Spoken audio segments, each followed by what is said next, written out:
Oh, and then before I get into these guys, I did want to point out that this is a 1919. So after the war ended, obviously they were focusing on military contract stuff, but they also continued to produce the automatic, 1914, 1910, that whole series.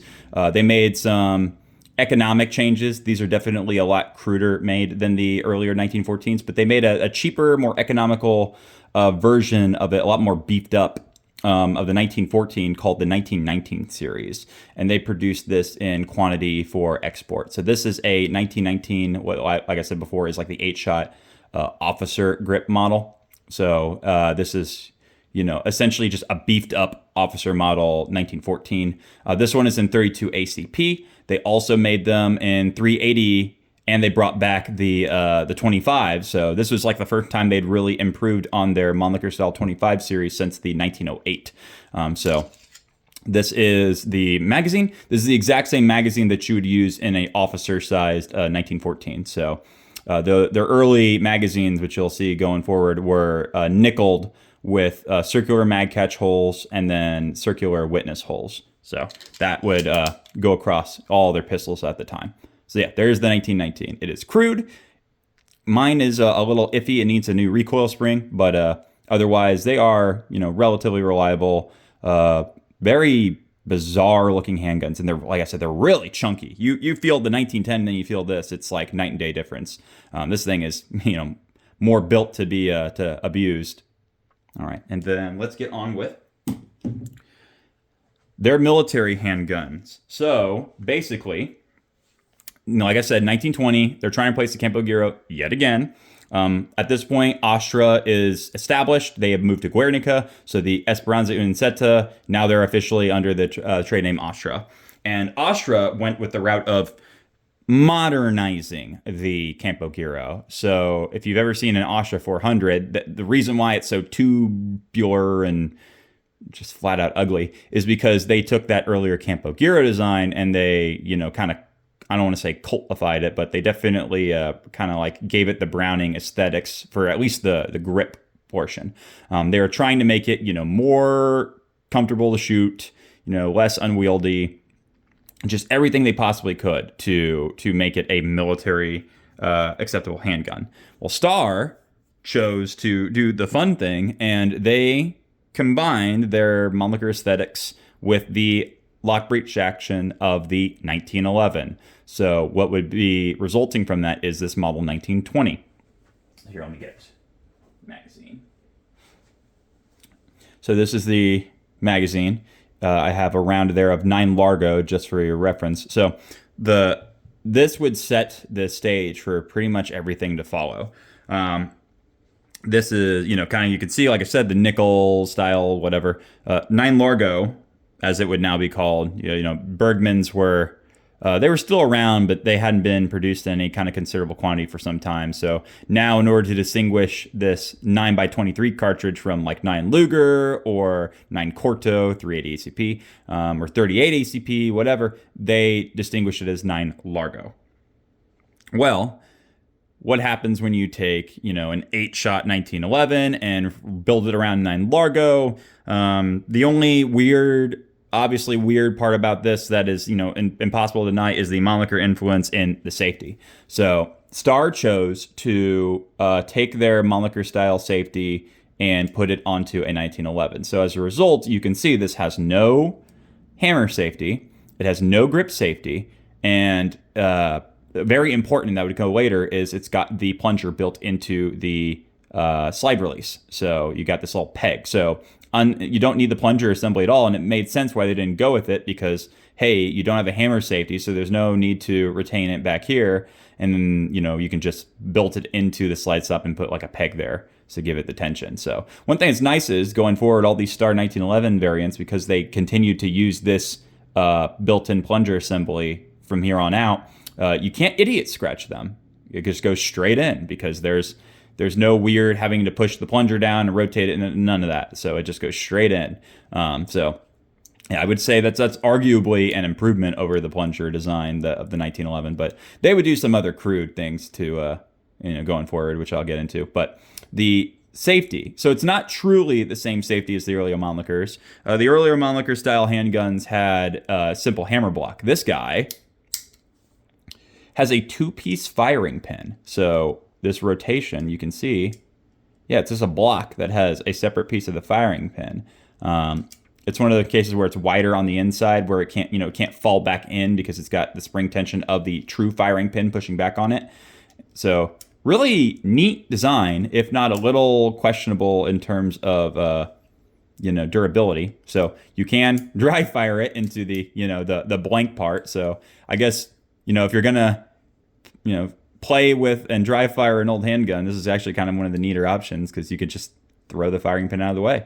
But yeah, and you can see it's got this T-shaped extractor that's external. So that's another distinguished feature of the Star 1911s that will carry on forward, is the external extractors, which makes a lot of sense. They got a lot of inner components here for the safety. The extractor had to go somewhere, so internally that could have been difficult to integrate a 1911's internal extractor, so they put on the outside. Yet again, another thing that was done for the sake of this handgun, just to kind of get around it, that would end up being, debatably a improvement over the 1911. What's certainly not an improvement over the 1911 is that despite having the exact same lockwork as the 1911 with the swinging link, this guy has like a Ruby style trigger assembly. So not amazing. It's perfectly fine. It's serviceable, but compared to that, straight back 1911 trigger, man, like this just does not feel as good in the trigger department as a 1911. But it does the job well, and as you can imagine, with a locked breech 9 Largo, this is very comfortable to shoot. It's very overbuilt, like most 1911s and 9mm, calibers are. And this is not even as spicy as like 38 Super. So this is actually a really, really nice shooting handgun. Somehow the Army decided to still go with the Astra. I have zero idea why. This is just objectively, if you've ever shot an Astra, what they call the 1921 model or the 400 series, I actually cannot understand how they picked that over this. The Astras work. They're reliable. They're also a straight blowback brick that is unwieldy. Even if you're polishing a turd. The Campo Giro was very awkward from the get-go. So no matter how much you modernize it, it's still going to be awkward. I think that the Campo Giro legacy was much better to be, worked into like the pocket pistols, like the 300 and the 400 series, the 300 and the 3000 series. But yeah, as a full size service handgun and blowback, so yeah, the Army went with the Astra 400, which is bizarre, but hey, whatever. The Guardia Civil, however, did not like the Astra 400, like even a little bit. So they got with Bonifacio to continue developing the 1920 into a service pistol exclusively for the Guardia Civil. So, they didn't end up getting the Army contract that they were hoping for, but they did manage to get, the Guardia Civil, which was no small number of handguns needed, into needing this. So they made about 3,800 of this 1920 pattern before they, started making improvements based on the requests of the Guardia Civil. So you'll see these guys, these 1920s, most of the handguns from that, or most of the pistols from that contract are going to have a Guardia Civil stamp. So 3,800 of these guys. Then they made the 1921 upgrade. So this is a 1921. They basically said, hey, the slide safety, needing all, put 1911 safeties on it. And they were like, okay. So they gave it a grip safety. As you can see, it's not like a 1911 style grip safety. It's the entire back strap. I despise grip safeties, and I don't like this one either, but it doesn't really ruin the handgun. It's at least easy enough to use. It's very generous. So, but I'm just not a fan of grip safeties entirely, at all. I think they're an added bit of mechanical complexity to make your gun not shoot when you need it to and you're under duress, which, reminder, if you're using a handgun at, short range, you're probably going to be under duress. So I think grip safeties are dumb, stupid, awful. And I'm very happy that they eventually decided get rid of that shit. But you got your hammer safety. The way they made it work with the, they didn't decide to put the 1911 style tube retainer on that. They put in a track that's screwed into the frame and it's got like a little divot in there with the spring-loaded plunger built into the hammer safety in order to be retained up there. And then, as you can see at the top, there's a little bit of a divot so that it can be retained in the two positions. So it's got, it's nice, works. I do see the springs in these wearing out for some people. So a lot of people's 1921s, the hammer safety is very, sloppy. It doesn't really want to go. That's where you got to take the pin out, replace the spring for the plunger in there, and that'll fix it. But and then, so you can see now that they didn't have the slide mounted safeties, they had the ability to, work the rear sight into being adjustable. And they did so by making it on this, just this standard flathead screw track. I really love that. Not a humongous fan of the driftable sights that traditional 1911s have. I think it's really neat that they actually made it so it was just screw adjustable with this standard flathead. I wish they would have retained this feature. They did retain it for quite some time, as we'll get into, but I really wish they would have just kept that through the entire series. You can see it still has the T-shaped extractor. Well, they would produce these in substantially larger quantities than the 1920. I want to say closer to like 8,000, but yeah, they still had issues with this. The grip safety, they did not like. They seemingly agreed with my assessment on it, and they asked to remove the grip safety. I think Star just internally decided to change up the design of the mag catch. I guess it was just like a complicated machining with this these early 1920s and 1920s of what they call a dog bone shape. It was made for that circular mag catch. So they would end up wanting that Star, at least internally, wanting that geometry changed up. And then the big thing was these extractors, these T-shaped extractors were having issues breaking. So they would update the extractor design. So relatively minor changes overall. And that would be the pattern of 1922. So this is a 1922 pattern. You can see it's got this 9mm/38. A lot of these early Stars are marked such, and then even Garcia Imports and people who bring them in the country would market that as 38 Super. This cannot take 38 Super. That will damage your gun irreparably. That is for 38 ACP, which would have been the round used by the Colt 1900 series. So 38 ACP, which was dimensionally almost identical to 9mm Bergman Bayard, other than the fact that it's a semi-rimmed cartridge. So from all I can tell, the 38 conversion, whatever, was literally just wallering out a little bit at the back of the chamber so that the semi-rim would fit. And that's literally all they did. Nothing was modified in the magazines or any other part of the gun. They just wallered out the back of the chamber a little bit so that it could have the semi-rim properly headspace.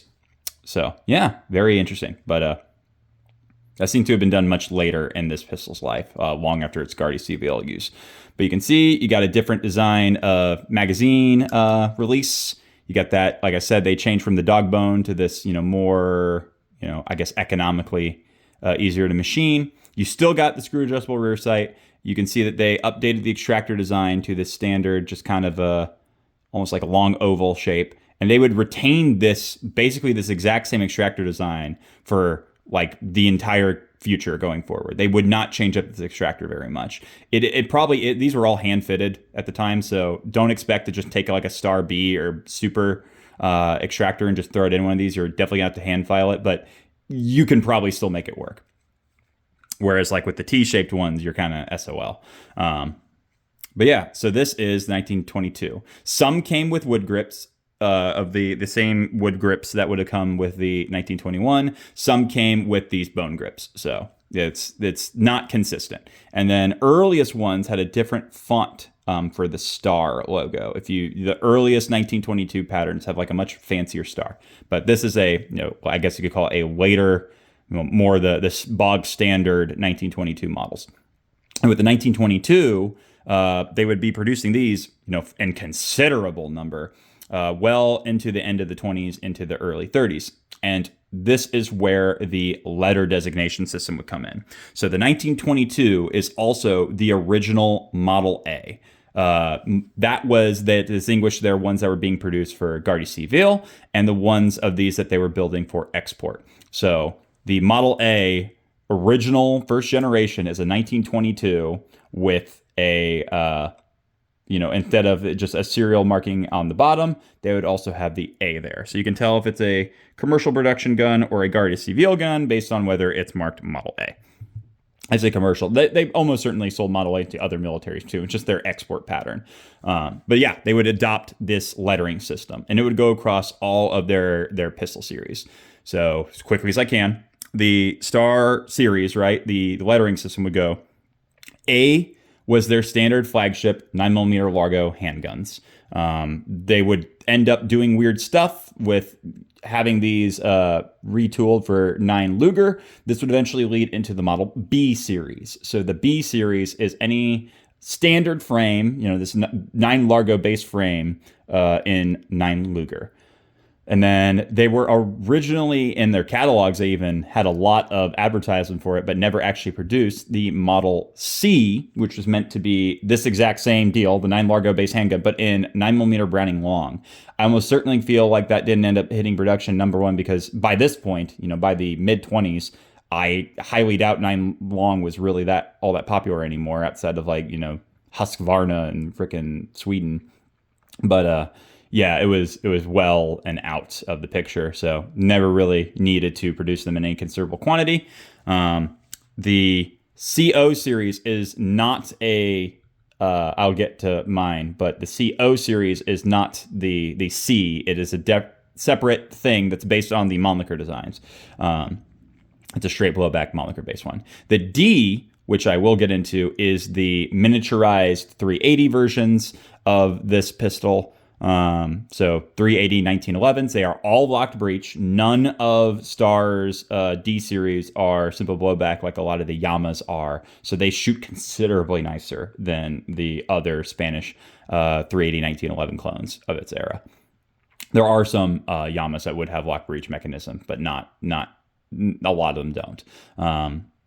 There's the E series, which was yet again a Mannlicher derived 25 ACP pocket pistol design. It was identical to the CO, other than being a shorter frame. Instead of 8 shots, it was 6 shots. And then early Model E's had a top-mounted loaded chamber indicator, but that wouldn't stay consistent across the series. The Model F is also a Mannlicher derived design. It is a 22 LR. It was kind of their flagship Mannlicher design by the late 30s and continued to be their highest selling pistol outside of their 1911 clones. There was a lot of Model Fs. They were very popular in target shooting, especially in Europe. There seemed to not be a Model G. I can't find any proof of it. The Model H was the Mannlicher derived updated version of the kind of the officer size 1914. So they kept making changes, kept simplifying it. It definitely became more cultified, I would say, as time went on, and even features like the hammer safeties from the 1911 designed ones would end up making their way over to the Mannlicher style blowback pistols. But the H would be their 32 and 380, pocket sized, smaller frame, and then the I series would be their 32 and 380 ACP. Like officer size, and I do have a Model I that I'll be showing off. There's no J that I can tell of. There's no K that I can tell of, although K would be used as a suffix to denote alloy frames in the future. And then there was a Model L in mid-1930s when the French were looking into adopting a new service pistol, the same trial that would produce the 1935 A and S. In that 7.65 French long, they would produce a miniature 1911 in that 7.65 French long cartridge. They would make 5 of them.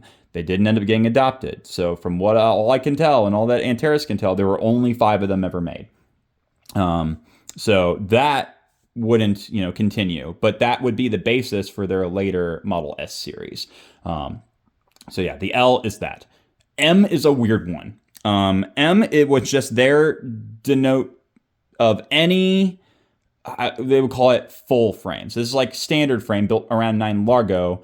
They would have a 45 size frame, and the M designation was for any pistol in that larger, thicker, heavier 45 frame, not in 45. Although they would make M's and they would sell M's with 45 slide conversions. So Yeah, it gets weird. Like I said, a lot of weird inconsistencies. But the M series was anything in the larger frame, explicitly like marketed as not in 45. If it was in that frame and marketed as 45, it would be a P. So there's seemingly no N, seemingly no O, and then jump to P. P was the 45 flagship handgun from Star. So their later Model Ps are the literal closest you can get to a true 1911, and just in the terms that they are 45 ACP. But yeah, that is the P series.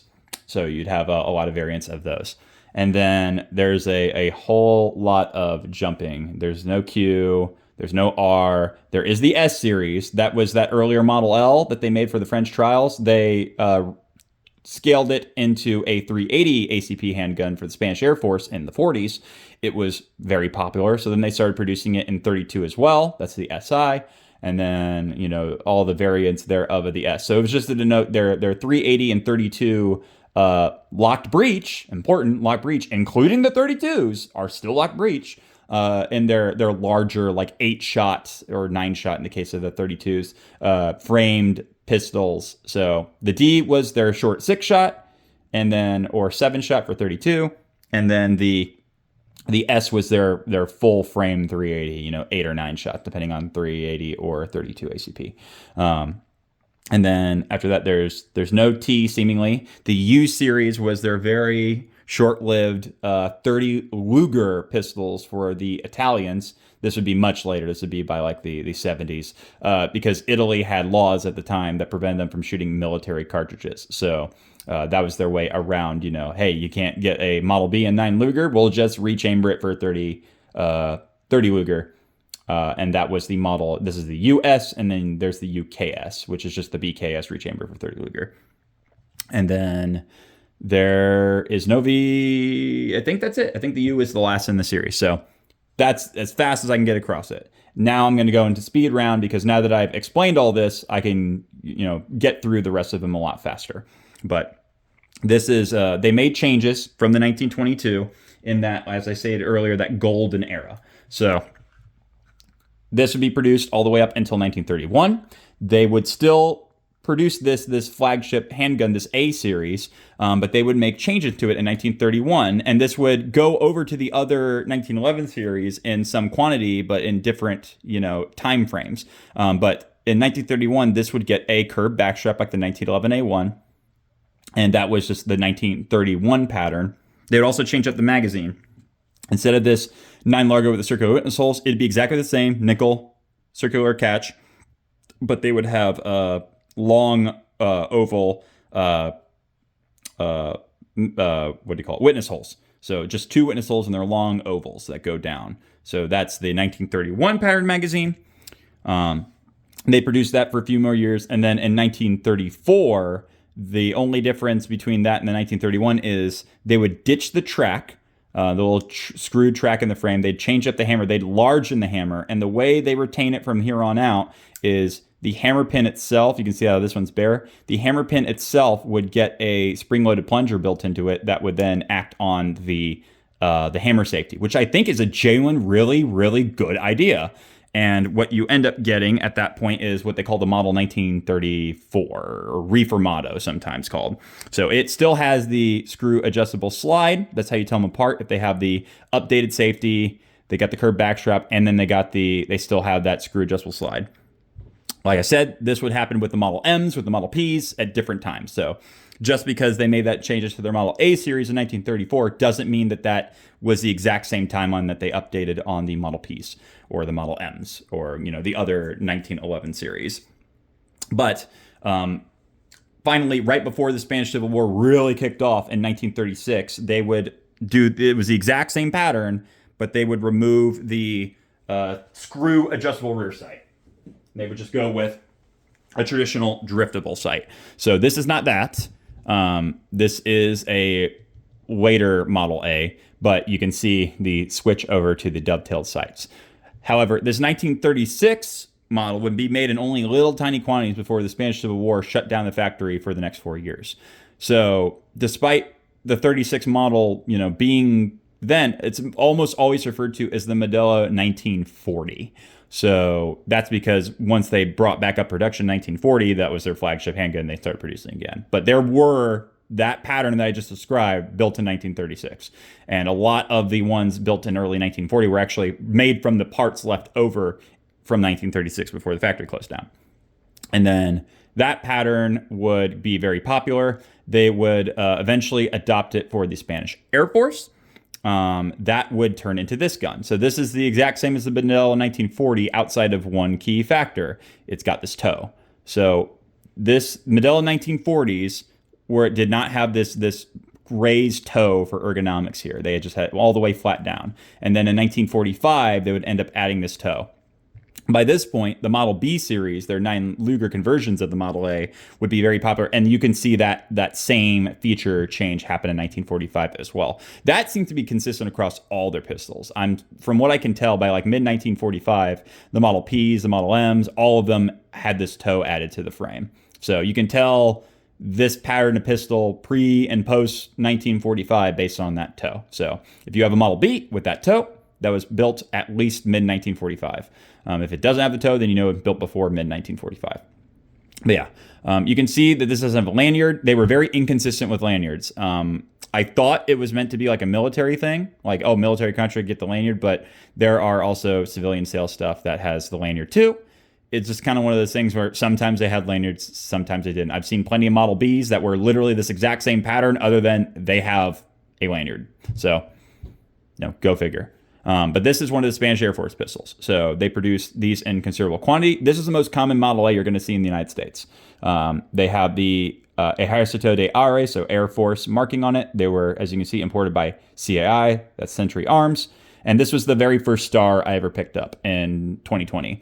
I knew about Star from the video game Far Cry 2, which was interesting that, they did a lot of inconsistencies with their firearms. A lot of things were wrong, but one thing they did do right was they gave the unnamed African country like armaments that, for the most part, there's definitely some late 2000s video game picks in there, but there are a lot of guns you would actually see in the region. The standard pistol was not a 1911, but a Star 45, so it would have been a Model P. I'd say that's probably not very accurate. It really should have been a Star B variant of some kind, a 9 Luger, but hey, the fact that it's a Star and not like a standard 1911 is very interesting because Colts would have been very expensive. So it is interesting that they chose to do that. Really neat. But also, the standard rifle of that game is like a G3. So it's like, okay, cool. Like they actually did like a decent job of picking armaments that would have been seen in that area. But yeah, I bought this on a whim because I was like, Star, I remember that from that game. It's a weird, not quite 1911. And that started me in this whole rabbit hole. So honorable mention to the OG Star of my collection, the Model A. I think this is the pinnacle of their 9 Largo handguns. I think it's literally everything you want. It's perfect. I haven't gotten a Model AS yet, but considering it has a magazine disconnect, I think that this is just better. It's kind of just like if you want like a 1911, but not, 9 Largo is kind of annoying to reload. The 9 Luger Model Bs of this pattern, the magazines aren't perfect and they still can misfeed. Whereas this, you can tell this was built around 9 Largo. So this functions flawlessly. I haven't had a single malfunction with it in the time I've owned it. It is a fantastic handgun. And 9 Largo shoots really nice out of this, bulky, but, still pretty manageable frame. And like I said, it is not, despite the looks, it is not 1911 size. It's like 90% scale. So it fits my hands really well. I love this handgun. And it really did set me down this path. So let's get into the other odds and end variants now that the Model A story doesn't really have much left.